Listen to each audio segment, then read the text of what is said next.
I think we are live here. Okay, cool. All right. So yeah, this may be a good time for live streams. I don't know. We'll play this with my ear. I'm not exactly sure how this is going to happen or what the deal is, but okay, let me back up here. Hey everybody, it's Josh with Music Lesson. Good to see you all. I would like to get a weekly practice session live stream going on. Are we just live now? I'm leaving it in. I don't care. I don't know what's happening with the live stream. Let's get to the point. I would like to do a weekly practice session live stream. Now, what I mean by that is we'll come in here. I'll talk to you. I'll give you some tips, some highlights, something like that. This is really motivational and just to remind you that we need to practice. Okay. One of the biggest things that I have with all my students and really anybody in general, I guess it probably is anything, is we got to practice. We just got to be like Nike and do it, right? And so my goal with these live streams, and I like to make them kind of consistent, is to have at least one live stream a week, okay? And what I'll do is I'll get better at this, quite honestly. I'll leave this one up probably online, but the rest of them I have an idea for. And I don't want to spend too much time talking about this because I do want to do some playing and I want to do some music theory stuff here in a second. But I'll leave this one up. I have a goal for the rest of it. I'll get into that later. But yeah, let's just do a little stuff. Let's have a little fun here.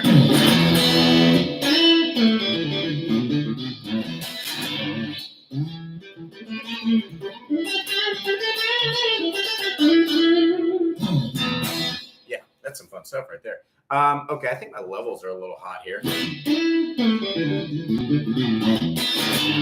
I think just a smidge. I'll turn them down just a little bit. I'm worried about my voice being too quiet though, if I turn it down or when I turn it down. So I'll have to figure out that microphone thing. I'll do it later. Yeah. So here we go. All right. So the goal is we're going to talk about a little bit of music theory. We're going to do a little bit of jamming, stuff that I don't get flagged for copyright infringement on. You know how that story goes, right? So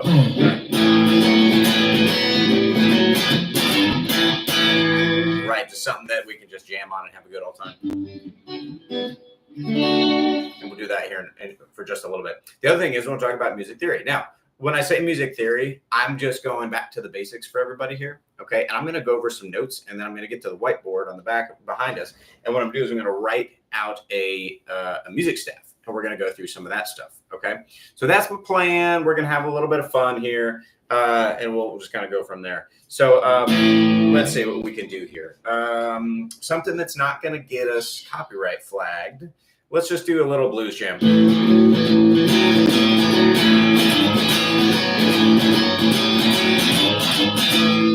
Let me know if this is peaking out there. And I don't know if anybody's watching right now because this is our first one, our inaugural live stream in a while here. If it's peaking, I'll mess with it later. I just worry that you guys can't hear my voice. And again, I'll leave this video up long term, but just wanted to get a little level test here for everybody.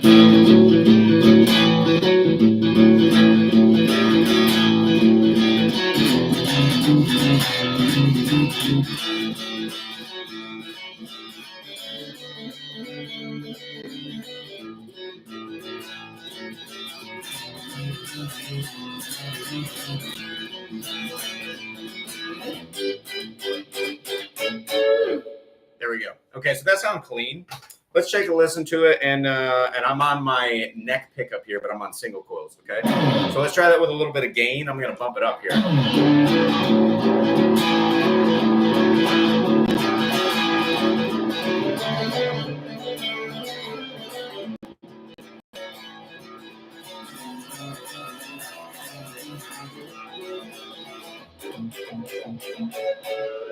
Okay, so that's a little bit more dirt, a little bit of grit and stuff like that. Anybody who is watching, sometimes I can't see this stuff. If you have any questions, I am answering questions. Remember, if you're one of my students, stay anonymous online, okay? Don't use your name. Don't say where you're from. But this is for everybody. This is for you guys. If you have any questions here, join us. Ask questions in the chat, but stay anonymous. You know, just ask me your topic question and I'll answer it for you as best I can here on the live stream. Okay. You can share this if you want to. You can share this with anybody else in the future, right now or in the future, if anybody's watching right now or in the future. Share it. Go ahead. Go Facebook, whatever. Have fun with that. I'll be happy to answer any of those questions. Okay. So Bottom line is this: I'm using my neck pickup here. I'm not super dirty with my distortion, but I've got some distortion on here. Okay, I've got a little bit. I'd say Stevie Ray Vaughan type, right? So at the risk of getting copyright infringement.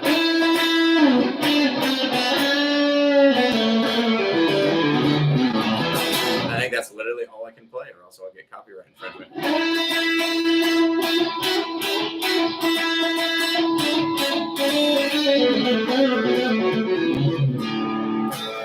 Yeah, that's all we're gonna do, because again, otherwise I'll get flagged.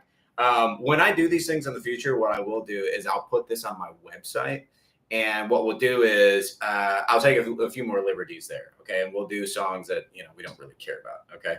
Or I'm sorry, we'll do songs that are copywritten, but if I privatize this link on my website, I think we can get away with it. We can have a lot of fun later, and then we can chat back and forth on this stuff later on. That's the long-term goal here. But okay, so the main question is, have you practiced yet this week?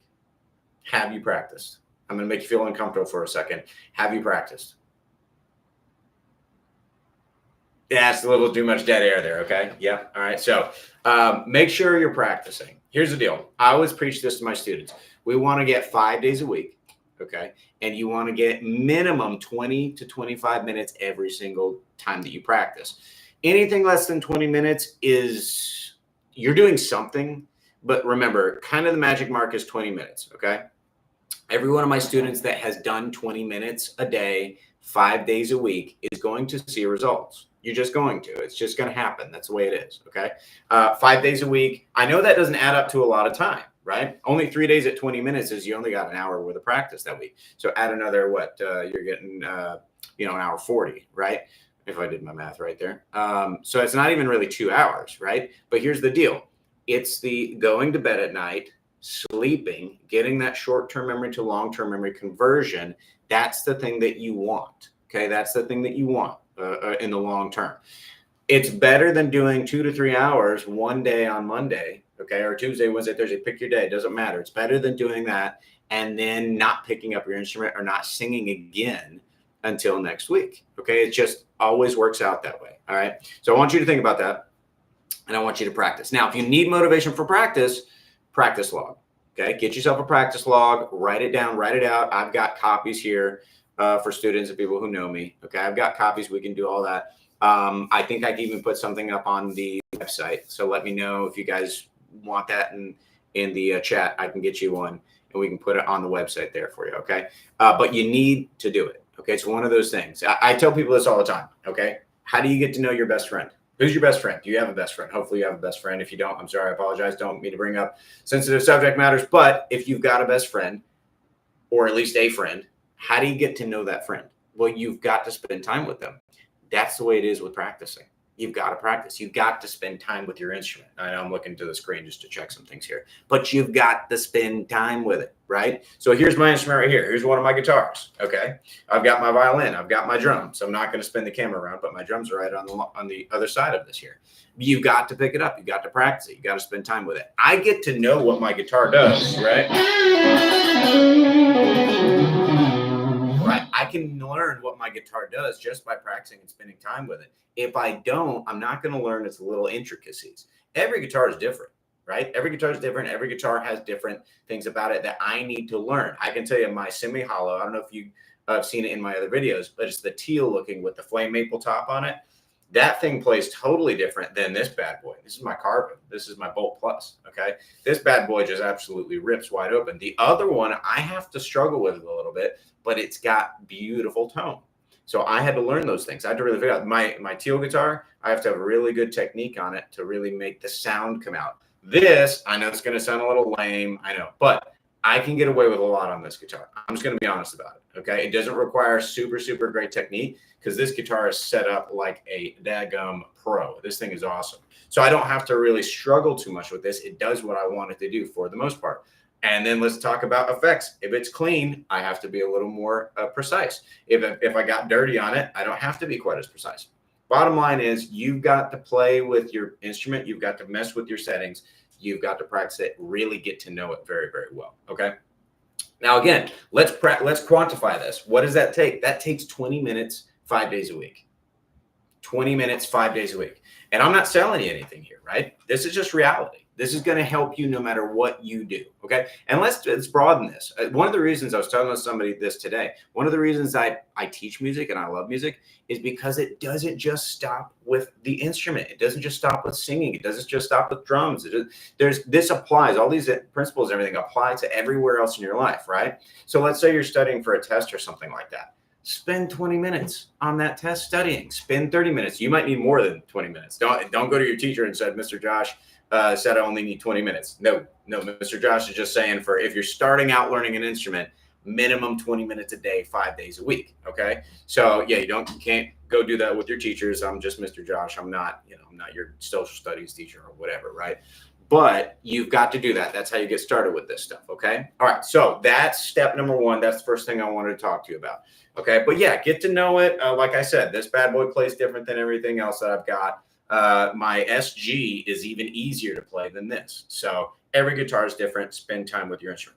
Okay, so let's jump into the next thing here. I value all of your time. I don't want to waste any of your time. If you want to hang out, that's awesome too. But I value all of your time. So what we're going to do here is I'm going to help you study just a little bit with some music theory and some notes. Okay, so and this seems a little far back, doesn't it? Let's fix this here. Let's fix this here. Here we go. Okay. So we've got this. Here's our whiteboard. All right. I really like this thing. I've gotten in the habit of using this when I'm teaching quite a bit here. Okay. So I want you guys to just participate with me here. If you've got something to say in the chat, drop it in the chat. I have no idea necessarily how many people are watching, but again, I'll leave this video up online. Okay. But yeah, check that out. All right. So we're going to start with just the basic lines and the spaces of the staff. Now, this is in most of your books, or at least the books that I use to teach, okay? But we're going to go from here because I find that if we don't use flashcards are awesome, by the way. I highly suggest going out and getting flashcards. One of my students just talked to me about that today. They said that the Hal Leonard flashcards, I'm not endorsed by them. They don't pay me, okay? Just heads up. But they're very, very good, and they got a lot of really good they have a front and a back system or something like that works really well for them. But check those out. Any flashcards will kind of do, but what it does is it helps you with stuff like this. So let's go with the 5 lines and the 4 spaces of the staff, and specifically 4 and 5. And specifically, we're going to go with the treble clef here. Okay, treble. Did I just say treble clef? The treble clef. Okay, let's get back here. What does a treble clef look like? Okay, let me extend this a little bit further. All right, and we're going to go right here. I make myself a little circle. Okay, then I get real nice and artsy with it. And I come down, I do a circle, and I circle this line right here. Now, that's going to be important. We'll talk about that in a second as to why, okay? There is actually a historical reason for that. Okay, so we're circling this. This is our treble clef, okay? So we come up, we come down, we curve, we pass this connection with the line, we come around again, we make that circle right there. And I make a couple extra circles just because I like to be fancy. You know, that's the kind of fun stuff you get. Okay. All right. So going on here, let's talk about the notes and the letters on the lines and the spaces. Okay. The notes and the letters on the lines and the spaces. Let's start with just the bottom line, and we're going to go from there. So you've got 5 lines. 1, 2, 3, 4, 5. You've got 4 spaces. 1, 2, 3, 4 spaces. Remember, this is your basic stuff on the treble clef. This thing right here, this is called the treble clef or the G clef, okay? All right, now we're going to go from here. Okay, so this bottom line is E. So I'm going to go ahead and I'm going to write that in, okay? But you may not have that as a luxury if you're just looking at your sheet music, okay? But we've got E, okay? Then we've got G, then we've got B, then we've got D, and then we've got F, okay? That's not great, is it? Okay, I'll tell you what. I'm going to just do this. And then I'm going to go like that. How's that? Is that better? Hopefully that helps out. That's an F right there. Okay. That's an F. Probably should have erased it where I wrote it, but we're going to roll with this. Okay. Now your spaces are, okay, F, A, C, E. Now this kind of works out. And this is what I tell to my students to help them memorize the spaces. You ready? Okay. So the spaces spell face. Okay. So say it with me. The space is the face. The face is the space. I know, kind of silly, but trust me, silly things help us remember, okay? So whatever we can do, it's whatever brain hack we can use to help us remember this or memorize it, roll with it, okay? All right, so the space is the face is the space. The face is the space is the face. And I probably did that. Anyway, okay, going on. Now, the lines, we've got a sentence that we can use to help us memorize the lines, okay? The lines are, every good boy does fine. Every good boy does fine. Now, how does that come into play? The first letter of each word. The first letter of each word, okay? So the first letter of every is E. The first letter of good is G. The first letter of boy is B. And the first letter of D, does, is D. And the first letter of fine is F. Got a little backwards there on that. Now, you don't have to use the sentence. There are other sentences that you can use. I've heard a bunch of them over time. Let's see. Another one is, just follow me on this one. Every girl buys delicious fudge, right? If you're doing guitars, there's something like every guitarist begins doing fine. Doesn't work for violins, right? Pianos or drums or whatever. Drums, you say, oh, but drums, what are they? They don't, yeah, they do. Because if you're going to play marimba, which is basically piano with sticks, right? You're going to read on the treble clef, and you would use this, okay? So whatever sentence you want to use, it doesn't really matter. I'm just giving you ideas or examples here, okay?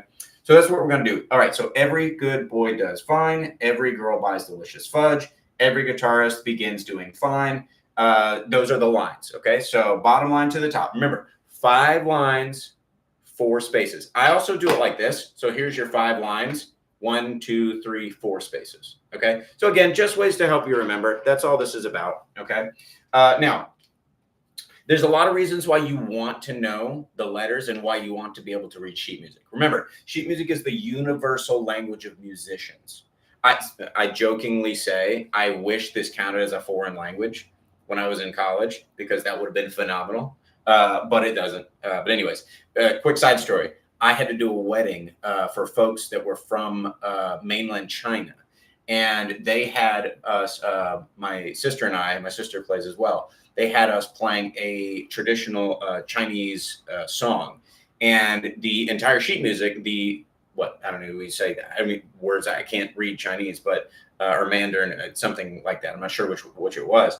But it was all in the Chinese language. But I could read the sheet music, because I knew how to read the sheet music, and they wrote it in Western style sheet music. So I could play the song, and we did. We played it for the wedding, and it was fantastic. It was a lot of fun. So universal language here with sheet music.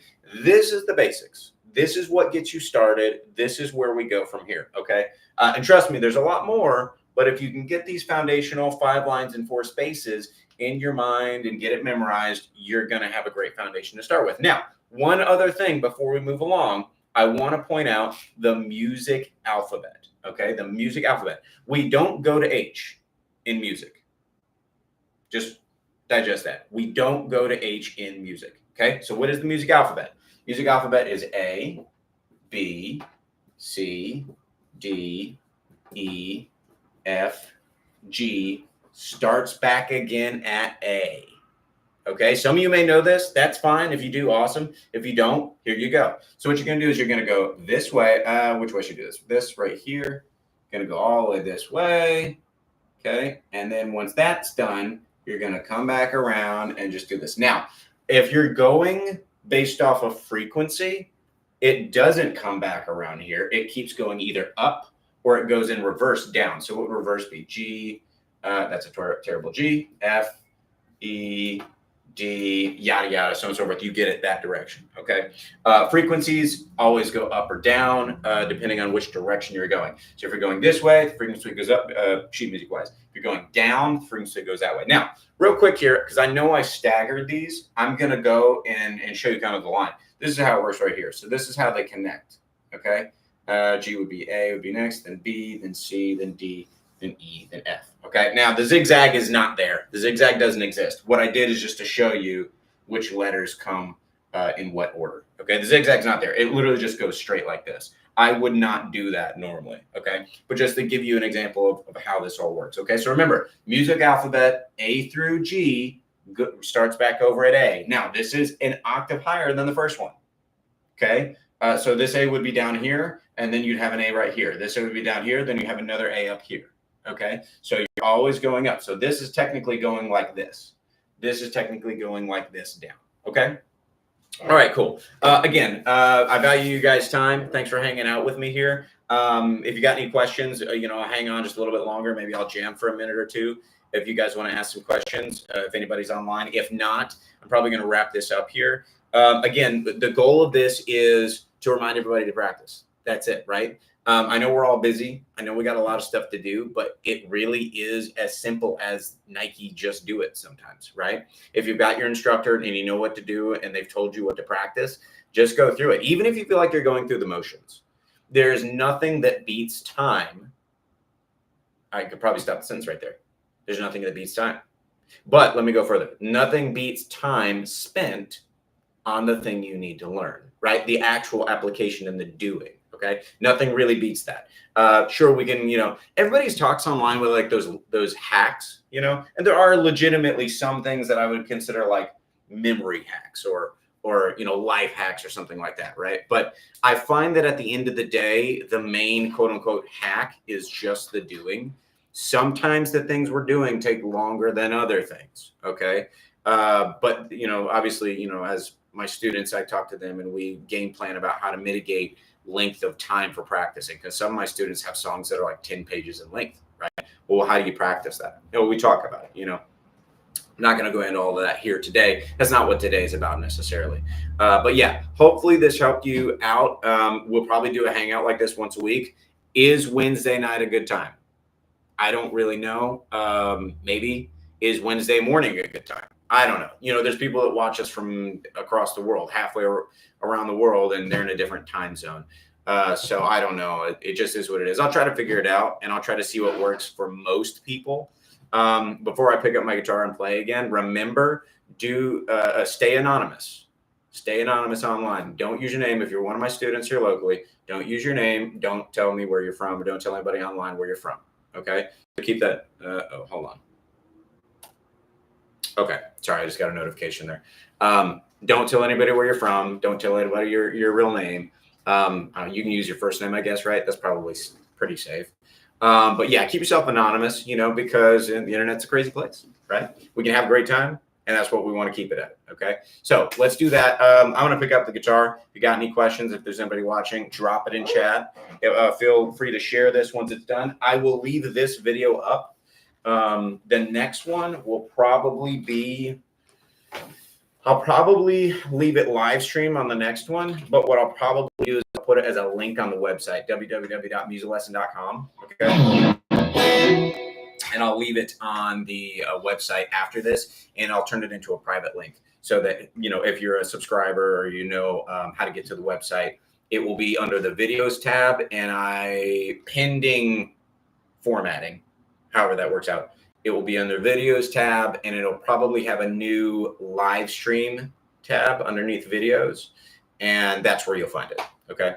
So I'll check that out after this. Look for that within the next 3 to 5 days when I can finish formatting all that, and you should be able to find this video again there, but this will stay live public on the YouTube channel. Okay.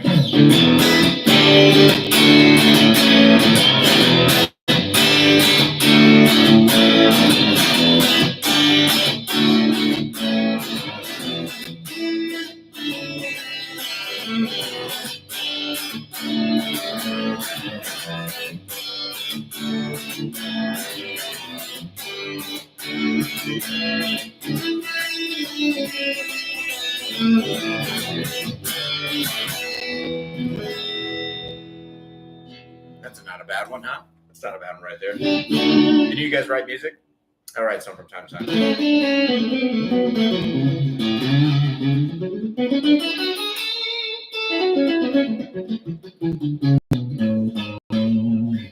I had one of my students learning Eruption. I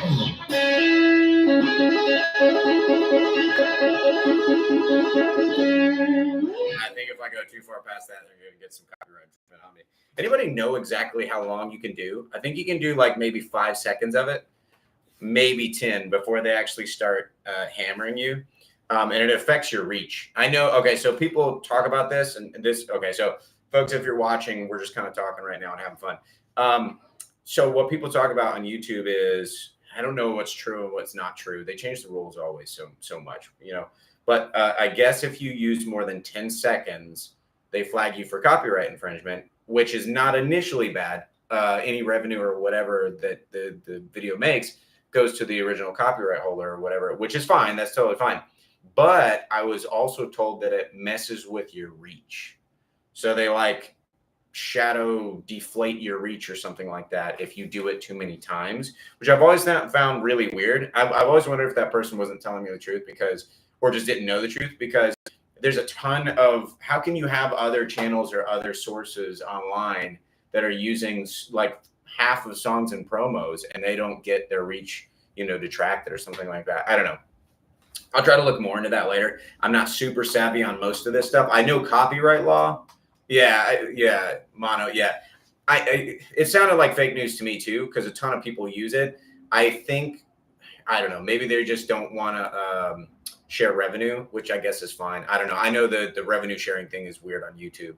I know a guy who got literally flagged. It was his song. There was a big video on this. It was his song. Somebody in Asia, not picking on them, it's just where the person was, flagged his song for copyright infringement against him, but he had copywritten it. It was copywritten under his name, okay? But they flagged him, and it took him like a month to get a hold of YouTube to be like, hey, that's my song. What do you mean I'm copyright infringed it? Like someone flagged his video because of that song, and he's like, dude, it's my song.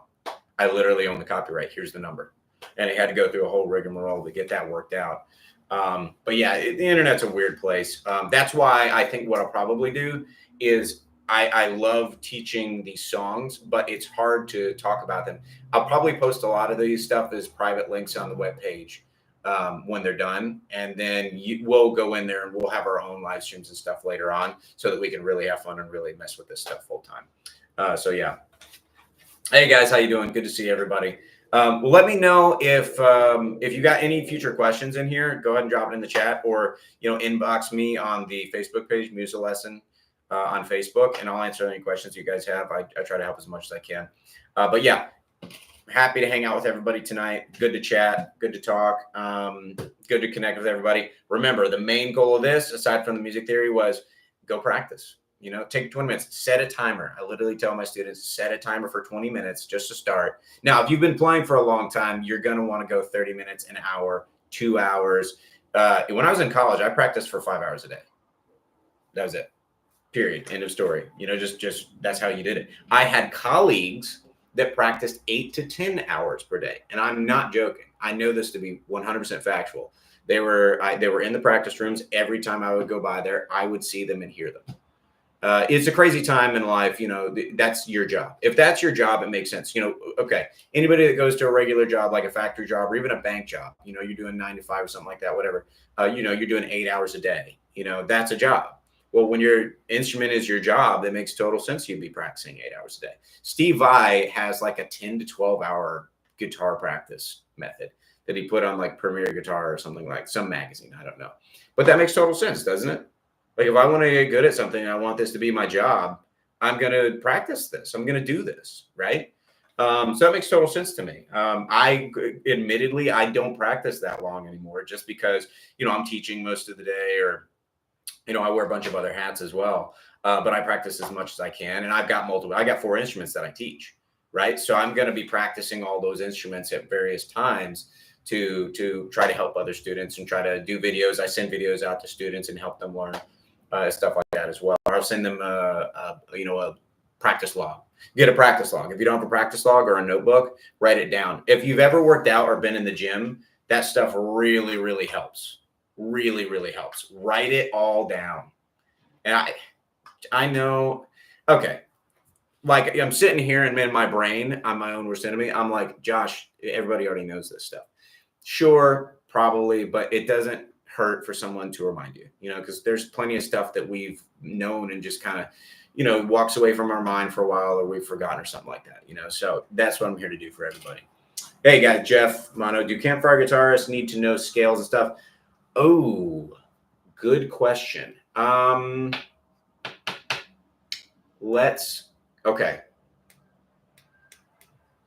First question is, do campfire guitarists always bring acoustics? I guess we can make an argument for that. Although I do have some students who bring electric guitars and portable battery operated amplifiers with them everywhere they go. They do not play acoustic guitar. So if you're playing an acoustic guitar, you know what? Let me just back up. I'm going to just go back and I'm going to say, get started with your chord progressions. If you're playing folk music, or let's go something a lot of people know, Creedence Clearwater Revival songs. I would consider that sort of campfire-y because the chord progressions are pretty straightforward. In that respect, you probably don't need to know the most complicated scales.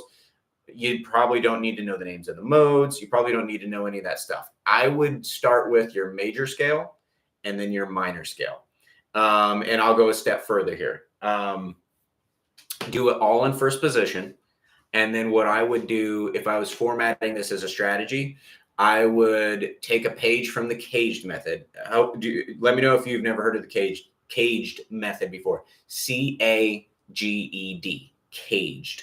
And I would learn all of your scales for those 5 frames, the C chord frame, the A chord frame, the G chord frame, the E chord frame, and the D chord frame in first position.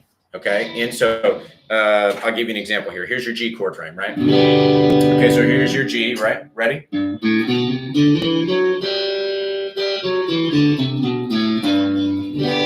Again, that's just half of it, right?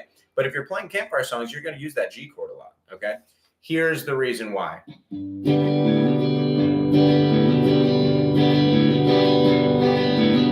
I'm literally using part of a scale there as a hammer on, okay? So you know, that's my second scale degree. That's a right? Hammering onto a B.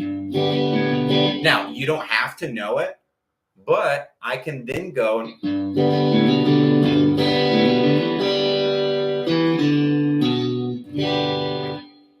that's your G major scale right there. So you can get really creative with it and you can have fun and it just expands your knowledge. So probably I would say the 5 scales in first position that you're going to want, and by first position, I mean first finger on the first fret, okay? Second finger on the second fret, third finger on the third fret, fourth finger on the fourth fret, okay? I would recommend learning the G major scale, the C major scale, the A major scale, and the D major scale in your first position. Now, the D major scale, if you're just starting out on guitar, probably wouldn't worry about the low E or the A initially, strings, the low E or the A string initially. Learn the scale starting on the D string up to the high E string. And some of these scales won't be the full 8 notes of the octave, right? But it's the place that you're going to start, place you're going to need to start, and then you can actually embellish or improvise on that as you memorize them. If I was going to simplify it down to 2, I would say learn the G major scale, learn the C major scale in first position. That's how you get started on that. Okay. And then you can go from there. You can embellish. A lot of songs do that. Wildwood Flower, I think, is one. I consider that a campfire song, right? I'm trying to remember. Yeah, there it is.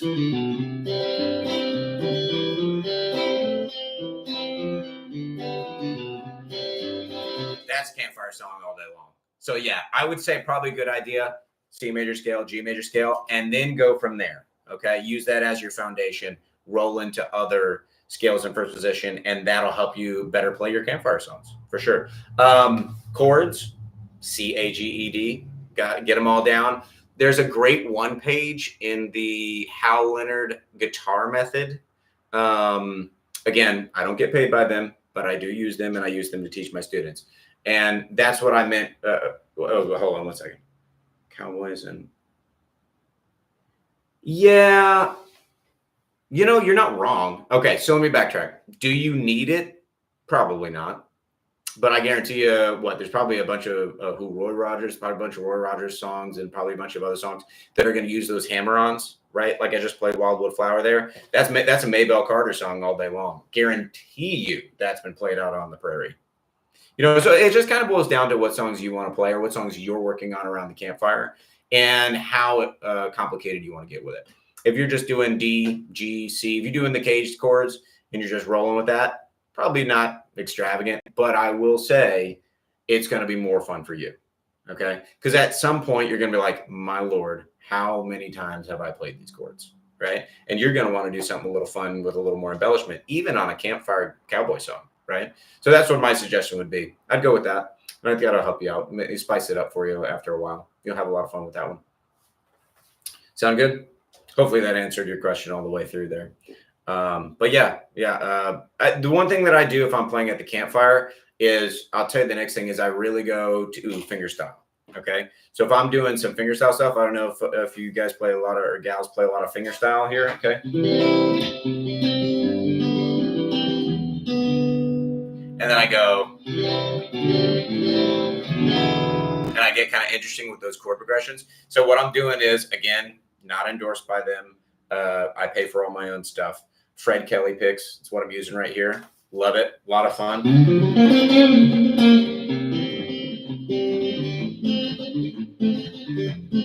You guys can't see me playing that. Let me stand up so you can see that. Okay.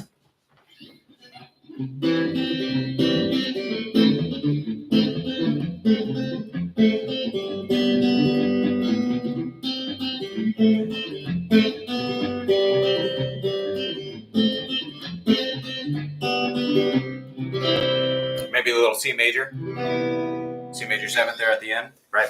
So yeah, get into some fingerstyle there. That'd be my next suggestion if you're doing campfire stuff, and you'll have a lot of fun. And it's a nice little variable thing. Even if it's like you can use the same chords. As long as you got some fingerstyle going on, it really spices it up and makes it sound a lot more exciting than it did with just the chords, right? And it also gives you some variability. So like even if you're playing the same chords, to everybody who's listening, it sounds very different, especially if they're a lay person. And I'm not saying that negatively. I'm just saying people who, don't play instruments, they really can't tell the difference most of the time.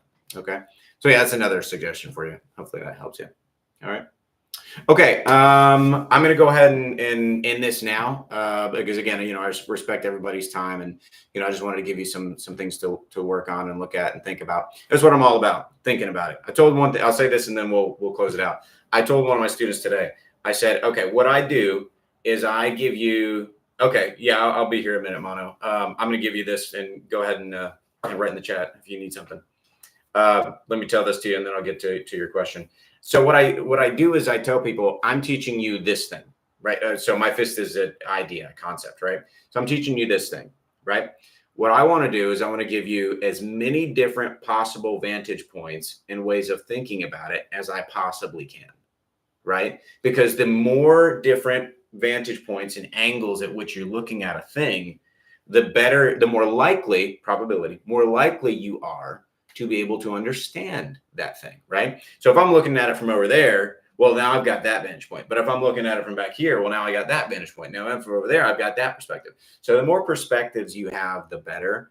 And I'll probably rehash some subject matters, but I'll try to do it from a different perspective so that helps everybody understand it and get it a little bit easier. The next live stream we do, or practice, we'll call it practice session, live stream practice session, what have you. I'll probably go through some notes on either the violin or the guitar. I'll figure out which one we're going to do that day. And then we'll kind of go from there. But remember, most of these are really just about getting everybody together. I'll answer questions and just, reminding everybody, hey, we need to go home and do some practicing, that kind of thing. Okay. Do I occasionally play flamenco? Yeah, actually, I do. So flamenco is by technicality Spanish style classical guitar. Now, I know I said Spanish style and that implies flamenco. It's really just classical guitar. And now let me back up. My training was not I didn't go to a conservatory for classical guitar. Okay. So let me preface it by saying that, but I do play classical flamenco style, finger style. What you're talking about. Okay. If you've ever played Travis style, you've got a bass line to play flamenco classical guitar. Okay, Travis style is going to be your basically what I just did. So,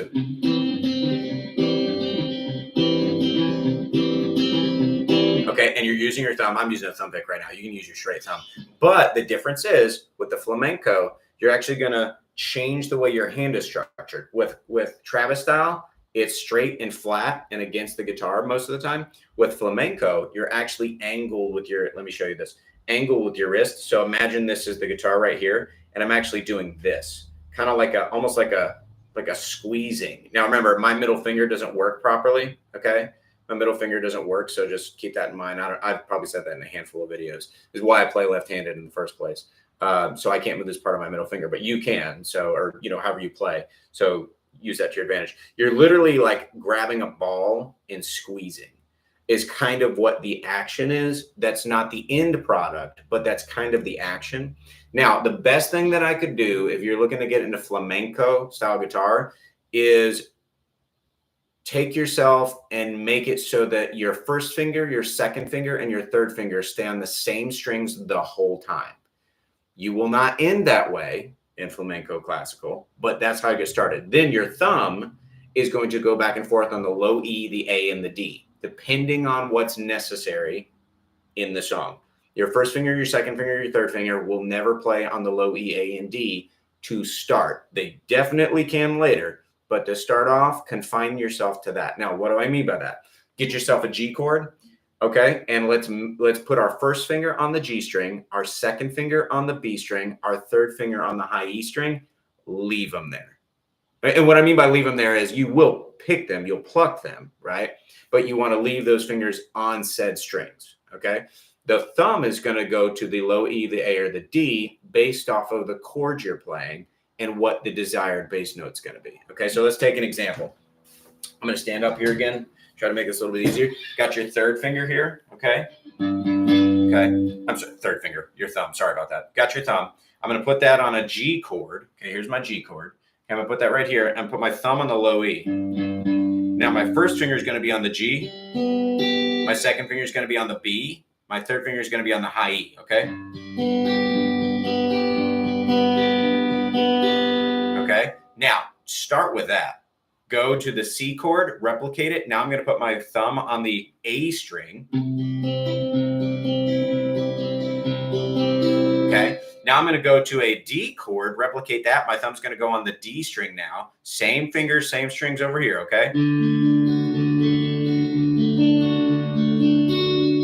Okay, and that's how you get started with flamenco, okay? Clearly that is entry-level flamenco, but if you confine yourself to that to start with, everything subsequently becomes much easier. Now, obviously, we change up the order of strings, we change up the bass note. My first finger will go to the other strings at some point, so on and so forth.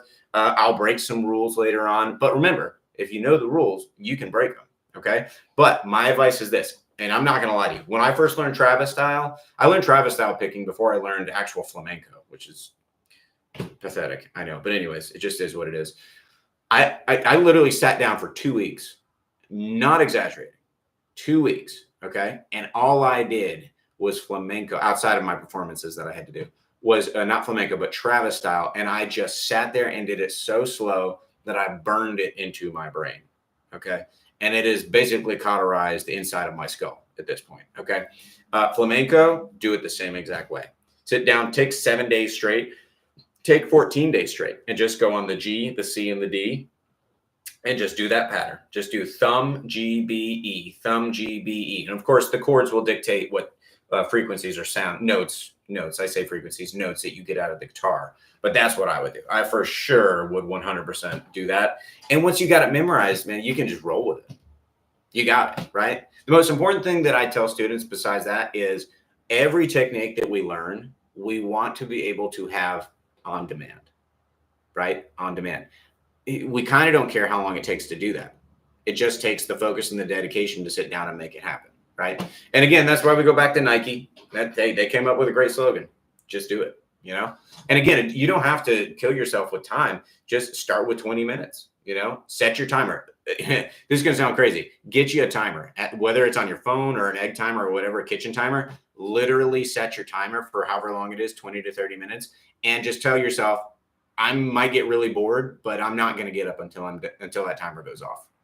Like, oh man, I've already done this practice. Everything on my list of practice I've done 5 times over, but my timer's not gone off yet. So I just don't get up. I just keep practicing until my timer goes off. And that's one of the best pieces of advice I can give you, because then you know how long you practiced for, and then you can track it. This gives me goosebumps thinking about this. If you track your practicing with the days you practiced and how long you practiced, and you practiced all the way the whole time until your timer went off, I'm telling you, you're going to get results. I have never had a student that has not progressed doing that. Now, confusion, sure. Like, man, Mr. Josh, I've been practicing, and I'm still not getting this, but I'm practicing every day the whole time. Here's what happens. They come back knowing how to not do it. That's so useful. Mr. Josh, I'm doing this and it's just still not working. I'm doing this, and this, and I did this thing and it's still not working, Mr. Josh. Awesome. You know how to not do it now. And that's not trivial. So now what are the other options that we have? What are the other options that Mr. Josh can help me, or whoever? It doesn't matter, right? Me or somebody else. I can't teach somebody in person who lives in California. I can do online lessons, I guess, but I can't literally physically manipulate their hands and be in the same room with them, right? Or for that matter, I don't know, Thailand or something, right? But you know how to not do it. So then you just go looking for the right way to do it and keep experimenting. Okay. I don't know if he said this, but somebody says that, who's it? The guy that came up with the light bulb, Thomas Edison. I can't remember. The guy who came up with the light bulb. Somebody said that they said something like, "Oh, how did it feel to fail 10,000 times before you made the light bulb?" And he said, "I didn't fail. I just found 10,000 ways how to not make a light bulb." Right. And that's kind of the philosophy. I'm going to do it until I figure out how to do it. Right. And that's the motivation that I would look for. So, oh yeah, no, absolutely. My pleasure. My pleasure. It's been fun tonight. I've had a good time. So thanks everybody for coming and hanging out. Like I said, I'll leave this video up online. And the future ones will probably be online for a little while, maybe a day or two. And then later on, I'll put them private on the website. I've got to format that. I've got to get it all set up for it. But we'll do that. And there's a little overhauling that has to happen for the website. I've been really busy. I've got a lot going on right now. But I want to make these live streams once a week. Okay. So whether or not they'll be on Wednesday, I don't know. Whether or not they'll be on another day, whether or not they'll be in the morning for me or afternoon or evening for you or something like that, I don't know. I don't know what the best time will be. But what I will do is I'll try to give everybody a heads up a little bit more time in advance so you know when I'm going to go live. And if we find a good time, we'll try to stick with that time as much as possible. Okay. All right. So like I said, I'll leave this up. So leave some more comments. When the live stream is done. Okay. And thanks everybody for hanging out. And hopefully I helped you. Like I said, I don't want to waste your time. So thanks for hanging out and having a good time. So see you guys soon. See you all later. If you got a video request or anything like that, message me, visit me on the Facebook page as well. Facebook.com/music lesson, I think, or something like that. And so just drop me a line there and then ask me if there's a particular thing you want me to help you out with. And I'll do my best to do that. Okay. All right. Have a good time, everybody. Have a good evening or morning or wherever it is in your time zone. And I'll see you again soon. Thanks. Bye-bye.